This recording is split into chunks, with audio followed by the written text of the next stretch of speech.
Welcome to Screens of the Stone Age, the podcast where scientists review movies about prehistoric people. Oh, my voice is going. Hold on. Sorry, I'm going to try that again. Welcome to Screens of the Stone Age, the podcast where scientists review movies about prehistoric people. My name is Josh Lindell. I'm a grad student studying Neanderthal teeth, and I'm here with... I'm Dr. Kimberly Plomp. I'm a bioarchaeologist. I study the human skeleton, health and disease, and evolution. My name's Arturo, or JJ. I'm a master's student, Filipino-Canadian, studying currently in the Philippines and doing a little bit of Pacific archaeology. And I'm Patty. I'm a PhD student, also at the School of Archaeology in the University of the Philippines. I focus in archaeological material science, particularly in the use of color and ancient pigments. And today we're reviewing The Mummy from 1999. Hopefully we all watched the same Mummy movie. Is this only the second Brendan Fraser movie that we've watched? I think so, yeah. Oh. The first, of course, being Encino Man, which is our gold standard on this podcast. As it should be. Yes. I don't think he has any other movies that are relevant, right? I'm not sure. There was a long stretch where he wasn't making any movies, so we'll have to see if there's anything else that we can watch. What'd you think about Journey of the Center to the Earth? We haven't done that one, and I don't think I've actually seen it. Oh, have you not? No. Maybe we'll add that to our list. Maybe. Yeah, you can come back and be a guest for that one too, JJ. Of course. Well, can I ask the two of you to summarize The Mummy in case somebody hasn't seen it? All right. So, the movie is set in, it starts in Thebes, at the time of Pharaoh Seti I, where the high priest Imhotep is having an affair with Anksunamun, who is the mistress of the pharaoh. They get caught. Imhotep flees while Anksunamun kills herself, and he attempts to resurrect her, but is stopped by the Medjai, which are the pharaoh's bodyguards. He is cursed to be buried alive with flesh-eating scarabs. So then it fast forwards to the 20s in Cairo, and Jonathan, who's an Egyptologist, although they describe him as a really bad one, gives his sister Evie, who's a librarian and aspiring Egyptologist, a box with a map that leads to Hamunaptra, or the City of the Dead, which he stole from Rick O'Connell, who's an American adventurer. They find him in the local prison and convince him to help them find the city. On the way there, they encounter a group of American treasure hunters and the Medjai, who are still committed to preventing the return of Imhotep. And at the site, Evie reads the Book of the Dead and awakens Imhotep. He tries to resurrect Anksunamun by sacrificing Evie, who at one point gets kidnapped, and that's like a whole thing. Then Rick and Jonathan and Ardeth, he's the head of the Medjai. They take to rescuing her, and then they save the world, and they ride off into the sunset, and Evie and Rick fall in love. Aww. I think that's it. I like it when we have guests on because they're much better at giving a succinct summary. Our summaries are getting up to like half of the episode at this point. I know. So, everybody's probably already seen The Mummy, I think. This is a classic by now. Mm-hmm. Yeah. But what kind of historical or archaeological or scientific inaccuracies can we pick out in this movie? Well, I think from the very first shot, right? where they say it's thieves, Usually but then how it goes. the pyramids of Giza in the background. Pyramids. I mean, everywhere you go, there are pyramids. Obviously, it's Egypt. Pyramids, obviously. But yeah, that's All definitely they one have of the is sand first. out there. So I was saying before we started recording that I don't know anything about ancient Egypt. I know there were like 3 kingdoms and there were a whole bunch of dynasties, and I don't know who's from what. Yeah. Mm-hmm. I know there's a King Tut. Yes. That's the only person I know. Mm. But one of the things that we can look at is we start on the Great Pyramid, and then we pull out and we see the Sphinx being built. Mm-hmm. And there's a couple of things that maybe somebody here knows about. What order were those built in, and would it be plausible to have the Great Pyramid and have the Sphinx being built? And also, I think that you said Pharaoh Seti I. Yeah. I think that might be the only real character out of the entire movie, because everybody else is fictional, right? Yeah, I think so. Well, I think both Imhotep and then the wife, I can't pronounce her name. Anxinamun. Yeah, they're both based off of historical, people, but would have been way before their time. So if I remember correctly, the wife would have been actually the wife of Tutankhamun, and then Imhotep would have been a vizier to Djoser, which is I think, was it 8th or 9th dynasty pharaoh, something like that? Like super, super early. Yeah, because Seti the First is 19th dynasty. Mm-hmm. New Kingdom, if I remember correctly. Yes. And then, just I don't know backtracking any a of little this. bit. Third dynasty was Djoser, so that is roughly 2600 BC-ish, give or take. Yeah. So, a big disparity between Seti the First, which is a concrete date, and then Imhotep, which would have been very, very, very early Egyptian. I know that the Sphinx is built before the pyramids, right? Sphinx is older than the pyramids. If I remember correctly. Yeah. Yes. That's what I thought, but I don't know that for sure. But we have the Great Pyramid is already built, and the Sphinx has scaffolding on it as if it is just finished up being built. So maybe they got that backwards. Another thing is the Great Pyramid, because we start zoomed in on it, we pan out, you can see it's got like rough cut stone, like stepped edge like it has today. Mm-hmm. But originally it was like covered in smooth, shiny limestone. Yeah. Which I think everybody knows by now, but maybe in 1999 that was not common knowledge yet. Or maybe it's still not common knowledge. It's always hard for me to figure out what people who aren't archaeologists know about archaeology. Yeah. Since I talk to mostly archaeologists, right? Mm-hmm. But it would have been pretty cool to have that shot start off, instead of on this coarse limestone pyramid, with a very smooth, gleaming white limestone pyramid with a golden cap on top, right? Yeah. Mm-hmm. Yeah, because I do think that, well, relative to Egyptology, that knowledge of it being sort of draped in white with a golden cap is more recent. So I'm not sure if by 1999, again, I'm sort of haven't done Egyptology in a very long time, considering.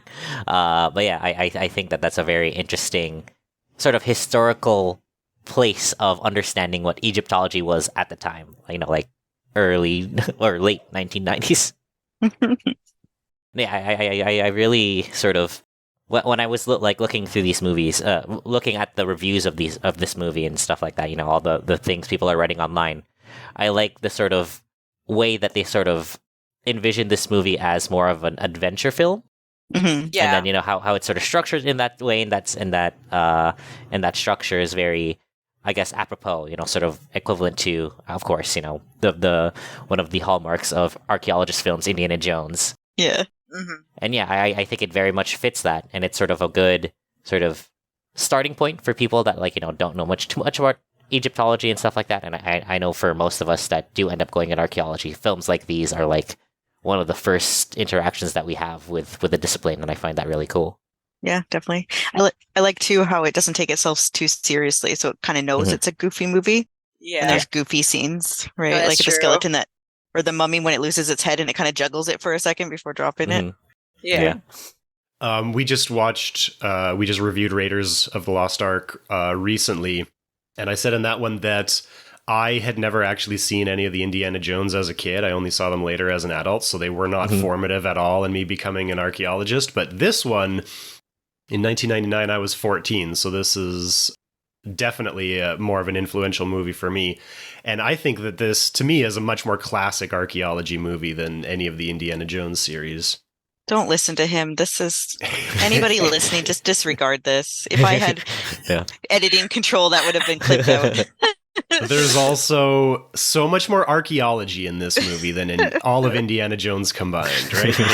They have real archaeology tools. They really go to a site. They really do some digging. There was digging in Indiana Jones.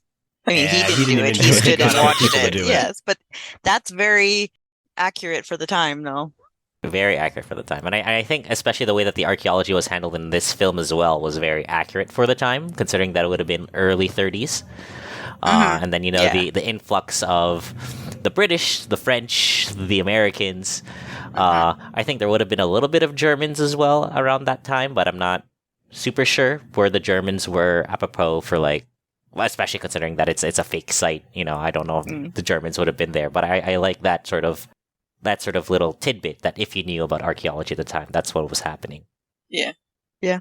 One of the things I like about this movie is that everything is fake. Like, it doesn't take a lot of inspiration from real life stuff, because there's a lot of movies that cram together too much real stuff, and then it's so easy to pick it apart and say, no, this doesn't go together. These are, 1,000 years apart.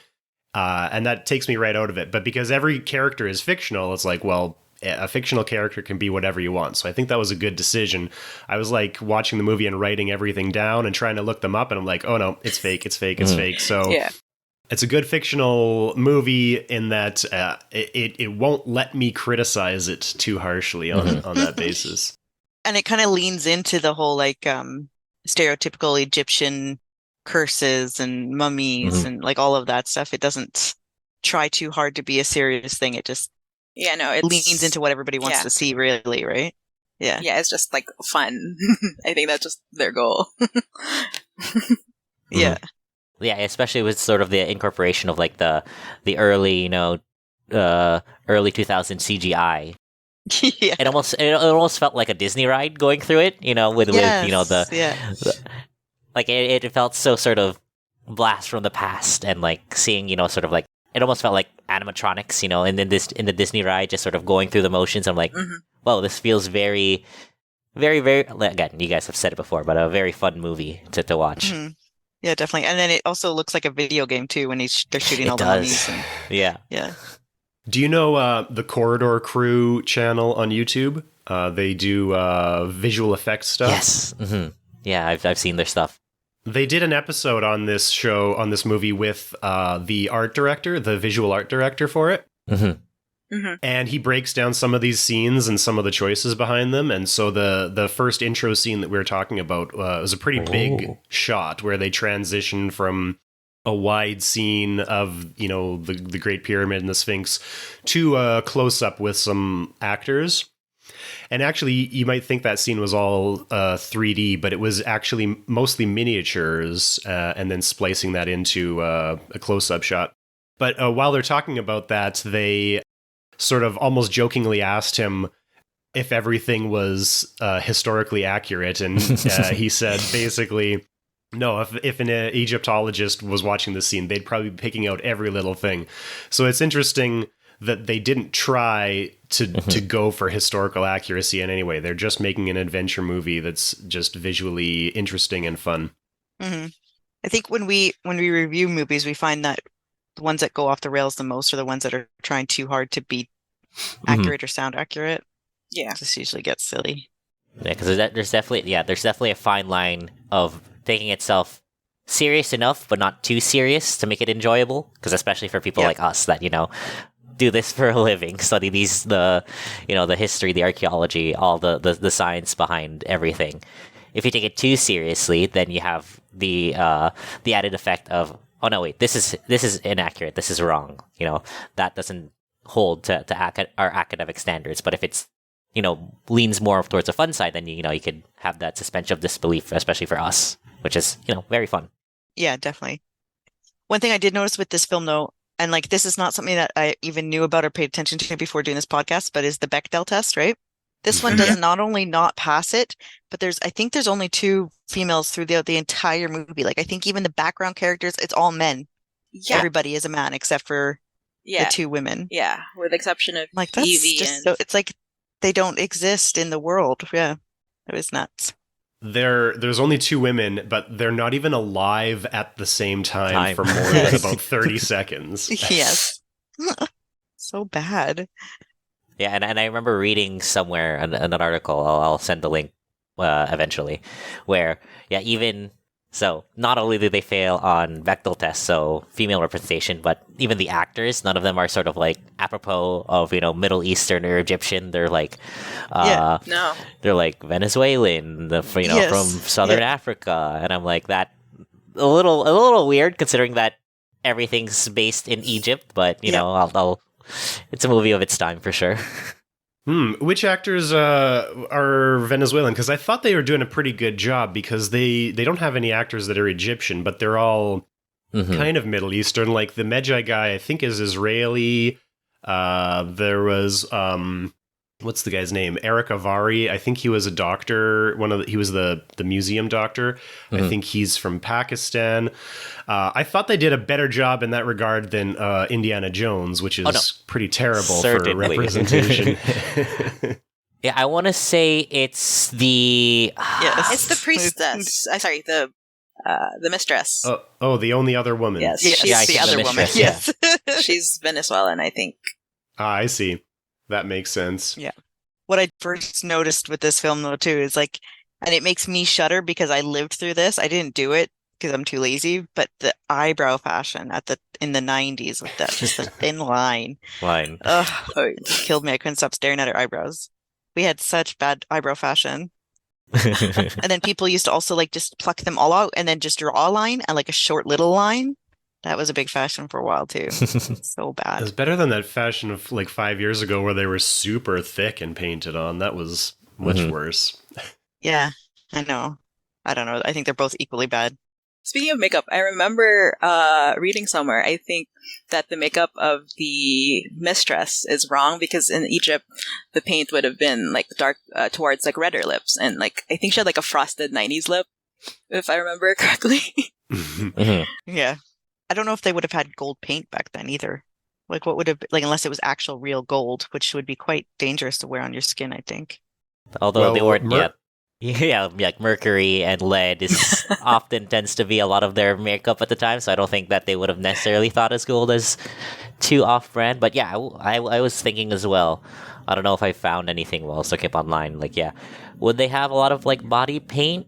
I think they would have had cosmetics like and paint, but I'm not quite sure about the gold because like a lot of the colors I remember would have been, you know, you'd use kohl for your eyeliner, and then you would use Black. ochres or carnelians for ochres for reds, and then malachite you have like green usually, but I'm not super familiar with using gold colored colorants. Sexy body paint. No. You should go and check all the mummies for gold body paint. Also, what I noticed in the film, too, so they say that he goes into the coffin with the scarabs that eat the body, and they say, and she makes a point of saying, like, a few times, like, it would have been a slow death. They eat you slowly. Like, it would have been horrible.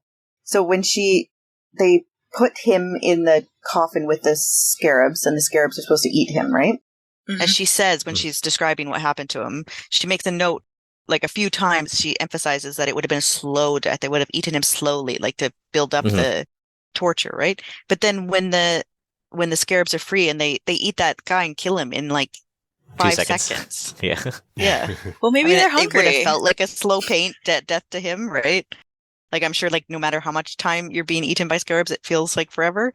But yeah, inconsistency. And then I don't know why, like they curse him, but then like part of the curse is that if he gets free, he's going to be immortal and invincible. And you're like, a lot of people would probably make that trade, right? Yeah. The curse is pretty weird. It's pretty weird to say, oh, you're so bad, so we're going to lock you in a tomb, and if anybody ever opens it, you're all powerful. Yeah, then you rule the world, yeah. I mean, he got a good deal. Very good deal. Yeah, good. Because, yeah, it's a personal curse, but it affects everyone else if they fail to uphold that curse. And then he's also buried with the book that will help him rule forever, but also further in the tomb is the book that will kill him forever. So, maybe we can follow up that thread and talk about mummy curses or pharaoh's curses, because I think curses are a real thing that are maybe inscribed on some tombs, but the one I'm thinking of is King Tut's tomb. When they opened it, there's this mythology surrounding it that everybody who excavated it died or had some sort of bad luck in the following years. Does anybody know anything about that stuff? I do. I've heard that story, but some of it is like, and then 20 years later, he died of cancer. Yeah. Okay. Like, and then 35 years later, he got hit by a car. And you're like, I don't know. Yeah, I remember that story as well, where I think there may have been like one incident where someone fell like gravely ill within the, first couple months after they opened the tomb, but then most of the people that ended up dying from the supposed curse was later in their life. Yeah. Although what I do find interesting about, the Egyptian curses is that most of them would have been to prevent looters anyway. So mostly just the sort of, to the same effect of, don't enter my property, there's a dog inside the house that's going to bite you. Yeah, that's true. There's actually the U of A is rumored. It's like a story that you hear when you're an undergrad and everybody repeats it. But there's apparently an Egyptian mummy in the biology department, and it is cursed, and so people won't go near it or something because it's supposed to be cursed. And I've never seen it. I don't know if it's actually there and why they would have an Egyptian mummy and why they wouldn't be on display somewhere. I don't know. As a non-undergrad later, I'm like, that doesn't make sense. But when you're an undergrad, you're like, ooh, spooky. Have you seen the ghost that is supposedly haunting the dorms and your office, Kim? No. I have not seen nor felt anything. But yeah, I tried not to tell my PhD student who's living there now. She may, I don't know if she listens to my podcast, but I tried not to tell her about the ghost in the room that she is in. And then also our library. So our department has its own library, which is awesome. Within our department, you can just walk to the library and all of the books are archaeology books. Mm-hmm. And there's the ashes of William Solheim, he's one of the first archaeologists to work in the Philippines, right? And he's a big proponent of starting the department. And then his wife, their ashes are actually in the library. So there's ghost stories about that too. It's a fun department. Oh yeah. Very fun department. Yeah. Maybe this is just a natural part of archaeology and anthropology departments, since we tend to have collections of bones, and that's going to creep people out. Yeah, my office is across, there's my lab, and then a hallway, and then my office, and then the dorm. So it's all all the dead people are in that area. And I think it also sort of helps that, within sort of at least, the profession, that we work with living people and, their beliefs. We sort of accrue all these different folk tales or myths that they hear. And I know especially, going out in the fields here in the Philippines, we get that same sort of thing where, don't go over there, that place is cursed, or there's a evil spirit there. And I think that, whether subconsciously or actively, we sort of, have those in the back of our minds when we work with, the objects of people from hundreds, if not thousands of years ago. Yep. I remember when I was in Greece and we were excavating a grave of a farmer, I think early medieval or something, I forget. And I had a nightmare one night about his ghost coming and being angry that we were disturbing his grave, and it just really, I was like, oh my God. I got over it pretty quick, obviously, because I went on with my career, but yeah. Usually what I do when I work with a team and they start having dreams or sort of seeing people that are believing it, or getting something out of curses and stuff, I usually tell them that we have to maintain a professional relationship with our artifacts. Do not bring the ghosts home with you. Yes. Because we don't have exorcisms in our budget, so. Yeah, that's true. I always just treat the remains with respect, right? Mm-hmm, yeah. Mm-hmm. I talk to my skeletons. We can also bring that back to the movie here, because early on, when we meet Evie, she's working in her library, and they have a sarcophagus in the museum or something like that, and she hears some noise or something, and then Mummy jumps up out of the coffin and scares her, and it turns out it was her brother lying inside the coffin. And makes I know, the that mummy was jump so out. Gross. Crazy brother. Mummies are not clean, non-stinky things. Yeah. But she says to him, "Have you no respect for the dead?" So we have an example of an archaeologist in the 1920s being concerned about respectful treatment of human remains, which I think was an interesting touch. Well, yeah, especially at that time, I know that they did not so very respectful things to mummies, where I think this would have been earlier than the 90s, but they still would have crushed mummies to put into medicines and stuff like that as a sort of cure-all, and I'm that's just I don't know how I feel about that. Oh, they also use it as paint, brown pigment. As paint, that's right. Mummy brown, right? Yeah. But yeah, touching mummies not fun. Kind of gross. They have a weird grainy texture.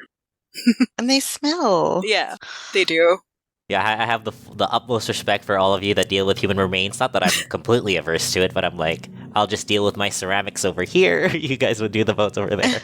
Bones don't smell unless, like, the smelliest bones that I've ever been in were ones that were actually in like a sediment that was really full of tar. So they were stained black and they smelled like tar. That was the grossest. Yeah. In this movie, when they find Imhotep, when they find Imhotep's sarcophagus and they open it up, they're surprised to find that he's all gooey. Because they're expecting him to be dry, like a typical mummy. This made me think about that black sarcophagus full of goo that they found 5 years ago. Do you guys remember that? Yes, No. I remember that. I'll probably block that out. That's so gross. How disappointing would it be if you're like, I found a mummy, I'm an Egyptologist, this is my dream come true, and then you open up, you're like, what is this? Mummy soup. Because I think that was funny too. Yeah. So they found this black sarcophagus in Alexandria when they were building an apartment building or something like that, which I guess is not uncommon in Egypt. And when they opened it up, they found the 3, I think, skeletons sitting in this like red soup. And immediately the internet started a petition to drink the red liquid from the sarcophagus. Don't do that. No. Oh. And they didn't get to do it because it turns out the red liquid in the sarcophagus was sewage that had been seeping from some sewage pipe and had filled the sarcophagus. Oh. Yeah, because there's no way that coffins would have been airtight. No. Vacuum sealed. No, they wouldn't have. Not until like the lead-lined coffins, Victorian age, I think. That's so gross. Hopefully they were bad people and they deserved to have bad enough people that was karma. Mm-hmm. Not the people who found it, but the skeletons who laid in the poop. That's what I mean. I've locked Indy out of my room because he was squeaking all of his toys. And every time I took away a squeaky toy, he came up with another one. And now I've just heard a huge crash downstairs. Oh no. Indy. Here's a question that I don't know the answer to, but when we meet Evie, she's organizing a library and she's putting away books on a ladder. And she's reading out the names and she's clearly putting them away on the shelf alphabetically by author's name. Yes. And I don't know a lot about library catalog systems, but I know the Dewey Decimal System was invented long before the 1920s. I don't know what system they would have been using in Egypt at the time, but I'm pretty sure that they must have been using some system that was not just alphabetical by author's name, right? Yeah, I would assume. Yeah, I don't think so. Yeah. Yeah, even then, that would have been, if you just did it by alphabetical alone, like, you'll find, like, I guess, like, so many disparate topics in one section, just alphabetically sorted. I'm like, oh, that's terrible. Yeah, like to go and get like 2 biology books, you have to go to one end of the library and then the other end of the library. Other end of the library. Yeah. And then you forgot one and you have to walk all the way back. Back, yeah. But when she crashed everything, I really felt for her. That is something I would totally have done. Well, why did they arrange all of the library shelves in a single domino chain that forms a U shape around the room? At the very least, have like 2 rows so that if one falls over, the other one doesn't, right? Yeah, that's true. Or even maybe, make them structurally sound or supported so that it doesn't fall over. Yeah. Yeah. But I mean, what would a movie be without bookshelves falling? Very That true, is true. very true. It was a great scene. Mm-hmm. Although I did read that some of the books were somewhat accurate and would have been pertinent at the time, like when the protagonist leaves Giza aboard the riverboat heading to Hamunaptra, Evie's reading a book which is called Dwellers on the Nile by E.A. Wallace Budge, published in 1885. And it apparently a very prominent book that Egyptologists would use. So I found that really, really interesting and fascinating that, they did. That was one of the little tidbits that this side was factually correct. Yeah, that's a nice detail. Just for nerds in there, right? Yeah. Usually I'm the one trying to find all those little details, but I kind of stopped in this movie because I thought that everything was going to be fake. She talks forever about Bembridge scholars. Yeah. And I looked that up, and that one's just a made-up one. Everybody will up. But it is funny to be talking about some sort of group, Bembridge scholars, because you'd think you'd be talking about specific authors who wrote things, but like just to talk about Bembridge scholars collectively as if they're a collective that publishes under the collective name or something like that. That sound weird. And it could have been easier to do something like, the Royal Society. Yeah, World Society, or there was even, I think, the French Institute of Oriental Studies, something like that, where, it would have been easy to just take, that as an example. Yeah, exactly. But there is something that I wanted to bring up, especially, considering that Hamanuptra, very fake city, but I think, in terms of, they don't necessarily have a map or, like, destination, they just sort of take the Nile south. I was sort of imagining in my head where it would be, and of course reading through sources that I was reading online, it probably would have been somewhere around, Valley of the Kings, or like near the many mortuary temples around that area. So I find that both, I guess, interesting that they sort of left that place very sort of ambiguous, because I think that would have been, again, it would have been a point that we would have nitpicked for sure. But it also sort of airs, again, that air of mystery to this film. Yeah, that's a good point. Because I couldn't help but like, where are all the mortuary temples in Egypt? And I saw most of them, at least the ones that we know of, and the big ones are in the south. I'm like, oh, that's interesting. Have you guys been to Egypt?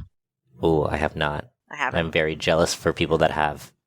I know, my sister and my mom went without me, and my dad was like, because I was in undergrad, I think. So I didn't have money, and my dad was like, I'll give you money to go because like you're the archaeologist, like it's absurd, and then I was like, no, I don't want to take your money, I'll go another time. And then now I'm like, god damn it, why didn't I was jealous of one of my friends who went during the off season, and he went to the temple complex of Ramses II, and it was completely empty besides them. And the pictures that he took were amazing. Wow. And I'm like, I want to go there now. That's like when my parents and I went to Angkor Wat last year, just as everything was opening up again after COVID. And like it wasn't empty. There was a lot of people, but it wasn't as many people as normal. So like there was times when we'd be like able to, get into the like center of Angkor Wat and just sit there quietly and listen to the birds. Like there was just no one around. I know, and I'm like, this is probably the first and last time that this has happened in the last like 50 years, right? It was cool. Here's another small point that I don't know enough about, but I know it must be wrong. We have this like comic relief character, Benny, who's a Hungarian, who's kind of a sneaky, sort of lazy kind of villain. And he's about to be... he's about to have his like soul or his life force sucked out by the mummy, and he starts praying to every possible god that he can think of in every different language. Yeah. It's like Homer. Like, Jesus, Buddha, Allah, I love you all. But eventually he gets to Hebrew, and when Imhotep hears him speaking Hebrew, he says, the language of the slaves, I may have use for you. And that's how he becomes sort of the minion of the mummy. But first of all, I'm pretty sure that languages evolve. And so I don't know if we have a time frame for how old this mummy is, but if he's at least 3,000 years old, conservatively, probably, then Hebrew as spoken today is not going to be anything remotely similar to whatever the ancestor of Hebrew is going to be, so he wouldn't recognize that language at all. But secondly, what is the truth of this story of the Jews being slaves in Egypt? Is there historical truth to that story? I don't think there's no any idea. evidence of it, like archaeologically or even... It's just in the Bible, right? Yeah, just the Bible. Yeah. Although... if I remember correctly, Seti the First, after him was Ramses II, who was supposedly the pharaoh who dealt with Moses. But yeah, I don't know, other than the Bible, if there's any because proof. if anything, they would have never, if they interacted with, the Jewish people at the time, Jewish populations, they would have interacted more in the Middle East, sort of Jerusalem area, where, Ramses would have went, considering that one of his biggest battles and one of his most famed battles is the one in Saqqara, sort of in and around that area. But yeah, I don't know if there would have been a substantial population of Jewish people in Egypt. I mean, maybe, but I'm not too well versed in that per se. Yeah, I have no idea. And then I think also what's interesting is sort of, I guess if he were to understand any sort of Hebrew, Imhotep, the ancient Egyptian pharaoh, I guess it would have been the equivalent of like someone speaking like modern English versus like very old English. Yeah. And like he might have understood like a word or two or understand the accent or like the intonation of like the language, but not the words at all. Not the words. So So I find that really interesting too. And like the other languages that he switched to, I know that he had he had Christianity, he had Judaism, but there was one in the middle that I couldn't figure out what religion was that. I think it was maybe sort of like a Buddhism or something, but then like the language I didn't even recognize at all. I'm like, that's interesting. Could have been Coptic. Could have been Coptic. I don't know that I would have left, like, when he drops the book in the water and then they come back for her. I probably would have gone in for the book. Yes. Yeah.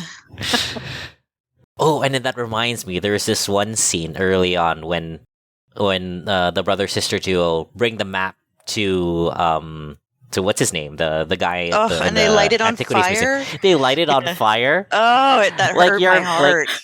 If you're not an archaeologist, at least you're a museum creator, and like you want to take care. Even if you want to have it hidden, you at least want to take care of this ancient material. It kills you, even if you don't believe it, and you're never going to go and try and hunt it. You still want to preserve it. Yeah. Jeez, that hurt. Yeah. Most archaeology movie, all the archaeology ends up destroyed, right? Right. Yeah. Yeah. On that note, though, I was wondering, because I don't know the answer to this either, but did they have books in ancient Egypt in the form that we have? Because like they had papyrus, so they had like paper, but would they have it bound in like a cover the way we think of a book today? Yeah, I think there were scrolls. I think the Book of the Dead would have been papyrus. It wouldn't have been a book in book form. They would have been transcribed in the papyrus for the tombs, or else you would have the funerary texts either on the tomb walls or the sarcophagi, but definitely not as a bound book. But I guess maybe because she's a librarian. Yeah. I wonder when bound books like that started. Now, if I remember correctly, those sort of start appearing after the medium of vellum, which is, a sort of animal skin, I guess, equivalent to modern paper, start appearing. Because I did take this class back in undergrad on sort of the survival of antiquity.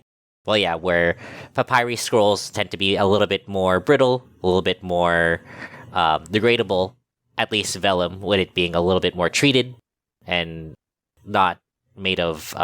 still made of perishable material, but at least animal skin survives a little bit longer. So I think you that's could flip the sort through of it a few switch. more times. Yeah. Mm-hmm. Yeah. Well, I talk about it a lot on this podcast, but I teach a course called Archaeology and Popular Culture, and I come back to this movie a lot. Not as much as Indiana Jones, but I do think that this one sort of hits the archaeology stereotypes more directly than Indiana Jones in some ways. There's a quote from an American archaeologist named Alfred Kidder from 1949, where he talks about the two types of archaeologists, the hairy-chested and the hairy-chinned. And so, let me see if I can read the full quote here. The hairy-chested archaeologist is a strong-jawed young man in a tropical helmet, pistol on his hip, hacking his way through the jungle in search of lost cities and buried treasure.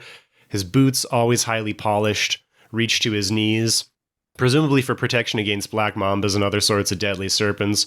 The only concession he makes to the difficulties and dangers of his calling is to have his shirt enough unbuttoned to reveal the manliness of his bosom. So he's essentially describing Indiana Jones there, more or less, right? Yes. Mm-hmm. Yeah. And this is our dominant archaeologist archetype in most popular culture. And this he contrasts with the hairy-chinned archaeologist, who is old, he is benevolently absent-minded, His only weapon is a magnifying glass with which he scrutinizes inscriptions in forgotten languages. Usually his triumphant decipherment coincides in the last chapter with the daughter's rescue from savages by some handsome young assistant. So, obviously the hairy-chested archaeologist is Indiana Jones. If we think about the third Indiana Jones movie, his father is the hairy-chinned archetype to a T, right? He's absent-minded, he's got the beard. Yeah. Definitely. And I think there may have been like very intentional misogyny in this original formulation by Alfred Kidder. I think he might have been specifically saying this is a field for men. But we can see both of these archetypes and also their subversion in The Mummy, because Brendan Fraser, Rick, is definitely the hairy-chested archetype. He's definitely an Indiana Jones type. And then Evie is... she fits the hairy-chinned archetype apart from not being an old man, but being a young woman instead. But she is still benevolently absent-minded. She's not an adventurer. She is very specifically an academic, and she makes a point at the beginning that her application to the Bembridge scholars is not accepted because she doesn't have enough field experience, which is why she needs to go on this trip. And so she is the hairy-chinned archaeologist, but at the same time, exactly the opposite of the hairy-chinned archaeologist, right? Mm-hmm. Yeah. I think I know more hairy-chinned archaeologists than hairy-chested archaeologists. Like, although her, like, the film itself doesn't pass the Bechdel test, I do sort of appreciate how, especially earlier on, she kept the movie going along, you know, with the sort of discoveries and, like, like Brendan Fraser's and all the other characters wouldn't have gone through anything if it wasn't for her. And I'm like, that's, you know, in a movie scarce with women representation and women power, that's one thing that you could sort of have. Yeah. You know, silver lining. It was her knowledge that's like saved them from every situation too, right? Yeah. Yeah. And then I think what's also intentional or not, after coming back from the Lapita conference, you know, it's her role in the movie sort of highlights, you know, the unspoken sort of contributions a lot of early women archaeologists in the field, you know, whether they be, you know, the wives of archaeologists or archaeologists onto themselves. You know, even though all the men, you know, especially in this movie, Brendan Fraser being the hero, they take all the credit, and then the women, you know, sort of doing all the hard work in the background, you know, actually get things gets the ball rolling. Yeah. Yeah. Yeah, nothing really pissed me off in the like sexist way except for the Bechdel test thing. Yeah. Yeah. Do you know what I also liked about this movie is the romance subplot between Evie and Rick. There was no one-sidedness or real power imbalance to it. They both liked each other, and it was like the last movie we watched, Timeline, has Paul Walker creeping on an archaeologist who he knows doesn't want to be with him, but he keeps trying for it, and then he gets her in the end, and that's not a really comfortable thing to watch most of the time. But in this one, it was nice that they both liked each other. Mm-hmm. Yeah, that's true. And she wasn't like the prize at the end. It was just that they liked each other, and they both knew that if they survived this, they would stay together, but they have to survive this, right? Definitely. The conflict in the romance subplot was that both of them ended up being sort of too shy to act on it too fast, which was like, of course, Evie is going to be a little bit shy, but it was fun that Brendan Fraser is this tough soldier character. And yet when you get the idea that he's into Evie, he becomes sort of bashful and bumbling about it, which was, again, a nice subversion to his character. Yeah. It's cute. Especially in that night scene when they first arrive in the City of the Dead. Yeah, we're like, you know, perfect opportunity to be, you know, the big bravo machismo, you know, guy hitting on the girl. But then, yeah, he's very bashful. And then when she sort of passes out towards the end, you know, I was expecting him, you know, to sort of maybe steal a kiss or something like that, you know, as, you know, very early, you know, sort of 90s movies would have done. Yeah. And I'm like, oh no, he was very, you know, respectful for, you know, sort of just let her be. He stole a present for her, which was a roll of archaeology tools, which he stole from the other Americans. Right. Which was really sweet. That was very sweet. Aww, he got her something that she would actually like, not just like jewelry And it or was a something. nice looking Yeah. archaeology toolkit too. I would love to have a kit like that. It was really it nice. really I was like, is I want cool. that. Yeah. Yeah. I also like how they're like the jerky guys that they were trying to beat to get there, right? That once Mhm. all hell broke loose, they didn't like try and kill each other, right? Yeah, no, they. Because usually that would happen, and then like they would still be trying to like lock each other in things and like just in an absurd, like inhumane way, but they didn't. Like they all just still tried to save each other and get out of there, right? Mhm. Even if they were, Yeah, even the guy that lost his eyes eventually got back to Cairo, which I'm like, yeah, Yeah. in any other movie, he would have been left behind for dead. Yeah. Yeah. Well, and Brendan Fraser tried to save Benny at the end, Yeah. right? Mhm. Even though Benny was such a jerk. Yeah. Yeah, so even kids watching it, like there's some good messages.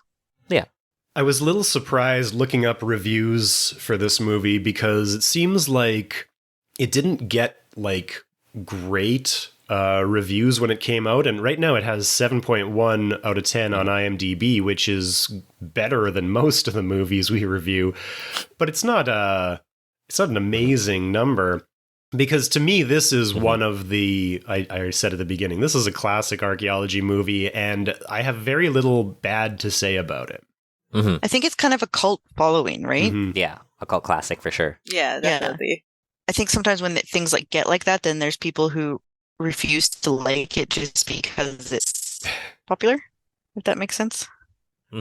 Yeah. And I say that because I only watched this for the first time a couple of years ago because I didn't want, like, it was so popular and it was so overhyped that I was like, I'm not into it. So I was one of those like douchey people. And then I watched it and I was like, oh, actually, that was quite fun. And I'm also wondering if all the subsequent sequels and spin-offs sort of affected the way that people view the original Mummy. Mm. Because I know that, actually, I didn't see this original Mummy movie first. I saw, I think, the Scorpion King first, which then sort of set off me watching, from start to the most recent Mummy in 2017, which was like, sort of a remake of this original. With Was Tom it a remake? Cruise, right? Yeah, with Tom Cruise. I not a remake, but like a reimagining, something like that, where they're sort of rebooting the series. But yeah, I'm wondering if that. I thought they sort of weren't related. I'm not sure. That's the way that I viewed it, at least. Well, do we call this one the original, or is the original the like black and white, way back classic monster movie? Yeah, there was an older one, yeah. Yeah, because I think even this Mummy is based off of I think Another film, I think saw an older one. 1932 of the Mummy. Mm-hmm. I should have looked into this beforehand, but I'm pretty sure the original Mummy movie was part of the sort of Universal Monsters sort of extended universe. They didn't have the word at the time, but like they have all these classic monster movies. Mm-hmm. Yeah. Mm-hmm. Like with the Dracula and Wolfman. And I think King Kong is part of that. If I'm not mistaken, the Tom Cruise reboot, which I haven't seen, was kind of supposed to be a reboot of the classic Universal monster movie extended universe.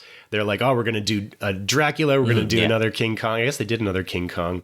Maybe the King Kong was the reboot, but no, I think the Mummy was supposed to like be rebooting these classic monster movies, and it didn't do very well, and we don't have a reboot of the monster movie extended universe, because everything's got to be an extended universe now. You can't make a movie without turning it into an extended universe. Yeah, nowadays. I saw a really good Dracula movie recently. It was in theaters. It was about his henchman. Who is it? His like Oh, the one with Renfield. Oh. Yeah. Yes. It was actually really good. It was a cute way of doing a Dracula story. Yeah, I want to see that film. So it's like Renfield realizing that he's in an abusive relationship with his boss and he needs to Awesome. he needs a new job and to move on. Well, what are our final thoughts about The Mummy? It's fun. Yeah, very enjoyable movie. It's a fun movie to watch. A nice 2-hour-ish roller coaster ride Yes. of Egyptian themed adventure. Yep, and Brendan Fraser's pretty sexy in it. And so is the lady. Yes. Rachel Weisz. Rachel Weisz, yeah. yes. Except for the eyebrows, but that's not her fault. It was the times. I definitely think this is one of the best movies we've reviewed. Might just be because I don't know anything about ancient Egypt, and therefore I'm less critical of it than everything else we review. That's fair. Well, because I think even the movie itself, sort of realizes that, like, as we were talking earlier, it doesn't take itself too seriously. So it's sort of being tongue in cheek in and of itself. So it's having fun with the audience as opposed to taking itself too seriously. So I think that sort of adds to make it a much more enjoyable film, even though to us, it's not necessarily historically accurate, but that doesn't have to be the be all and end all of films, right? If they were all historically and scientifically accurate, we wouldn't have a podcast. Yes. Well, thanks for being with us on this episode, JJ and Patty. Come back anytime if you want to talk about another movie with us. Thank you for having us. Yes, thank you. Normally when we have guests, we let you promote something. I don't know if you have any social media or anything that you do that you want to promote on here. I do have was it ResearchGate? Yes, a ResearchGate that maybe people could read. Yeah. Arturo Joseph Tablan. If you look that up, you're going to find my ResearchGate there, where I'm going to be publishing any articles that I have that are, that I can't publish there. We'll put a link in the description for you. Yeah. Thanks. Patty, do you have a ResearchGate? I don't think so. Okay. You should start one. I probably should. But don't pay for anything. Don't do any of the premium stuff. Yes, because they keep pounding me for the premium stuff. I'm like, no, thank you. Just send it to junk mail. Yeah, no, it's not worth it. But you could check out the website for the School of Archaeology if you Google School of Archaeology. University of the Philippines, Diliman. Check us out and the other students. What we're up to. Yes, please. We need to increase our SEOs and stuff like that. So if you search us up, that'd be very appreciated. Yeah, actually, we can't find our website on Google because it's brand new. So if you do look for it up and find it, please click on it a few times to get it up so it comes up when people Google it. Instead of putting the link in the description, I will put a YouTube search link so that it pulls up a YouTube search with the school page at the top so that you can click on it through a Google search and then get your clicks up. Sweet, thank you. Hey, I probably won't do that. I'll probably just put a link directly to it because that's too convoluted.